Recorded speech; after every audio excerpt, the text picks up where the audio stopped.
America और Iran के बीच एक बार फिर से युद्ध की चिंगारी भड़कती हुई नजर आ रही है। अमेरिका और ईरान के बीच एक बार फिर से जंग शुरू होती नजर आ रही है। स्ट्रेट ऑफ हॉर्मुज के पास कारोबारी जहाजों पर हमले के बाद अमेरिका ने जवाबी कार्रवाई करते हुए ईरान के 80 से ज्यादा ठिकानों पर हमला कर दिया है और इसके बाद ईरान ने अमेरिका पर इस्लामाबाद समझौते के उल्लंघन का सीधे तौर पर आरोप लगा दिया है। कड़ी चेतावनी ईरान की तरफ से दी गई है।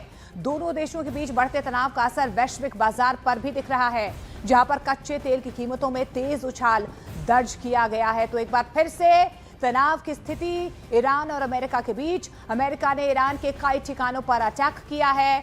सीधे तौर पर यहां पर सीज फायर का उल्लंघन किया गया है। इस्लामाबाद समझौते के बाद आप देखिए कि किस तरीके से सीज फायर का उल्लंघन हुआ है। अमेरिका ने अटैक किया तो ईरान ने कहा कि अमेरिका ने सीज फायर का उल्लंघन किया और आप देखिए कि किस तरीके से टैंकर्स को यहां पर निशाना बनाया गया है। यानी कि अब स्ट्रेट ऑफ हॉर्मुज पर एक बार फिर से तस्वीर बदलती हुई यहां पर नजर आएगी।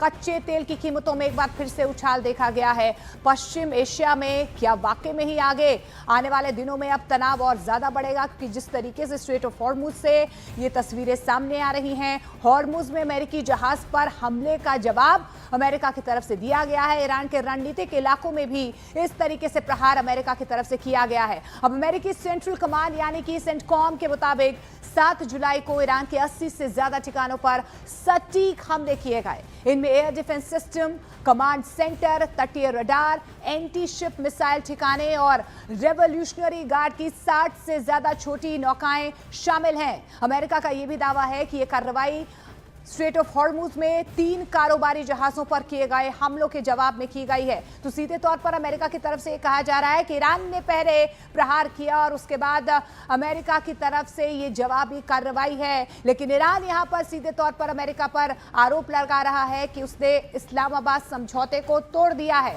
अब एक बार फिर से यहां पर सवाल खड़ा हो रहा है कि क्या वाकई में ही ईरान और अमेरिका के बीच तनाव और ज्यादा बढ़ जाएगा, क्योंकि स्ट्रेट ऑफ हॉर्मुज को लेकर ही लगातार दोनों के बीच तनातनी बनी हुई थी। अभी जिस तरीके से बातचीत का दौर पिछले हफ्ते हमने देखा कि किस तरीके से हुआ, समझौता हुआ और उसके बाद बार बार अमेरिका की तरफ से कहा गया कि पॉजिटिव सकारात्मक माहौल में बातचीत हुई है। लेकिन अब एक बार फिर से दोनों के बीच युद्ध की आग भड़कती हुई नजर आ रही है। लेकिन अमेरिका के हालिया हमलों के बाद ईरान ने भी कड़ी प्रतिक्रिया दी है। ईरान के उप विदेश मंत्री काज़ेम गरीबाबादी ने यह कहा है कि ईरान की तेल बिक्री पर लगी छूट को रद्द करना और सैन्य कार्रवाई करना दोनों ही इस्लामाबाद मेमोरेंडम ऑफ अंडरस्टैंडिंग का खुला उल्लंघन है। उन्होंने यह भी आरोप लगाया है कि पिछले 3 हफ्तों में अमेरिका ने कई बार समझौते की शर्तें तोड़ी हैं और चेतावनी दी है कि ईरान अपने राष्ट्रीय हितों और सुरक्षा की रक्षा के लिए ठोस कदम उठाएगा। तो सीधे तौर पर देखिए यहां पर ईरान की तरफ से ये चेताया जा रहा है कि अमेरिका ने प्रहार किया है, अमेरिका ने इस्लामाबाद समझौते को तोड़ा है और एक बार फिर से ईरान की तरफ से अब ये चेतावनी दी जा रही है कि अगर अमेरिका इसी तरीके से समझौते को तोड़ता है, उल्लंघन करता है, तो ईरान भी चुप बैठने वाला नहीं है। यानी कि ये आग और ज्यादा भड़कती हुई नजर आ रही है।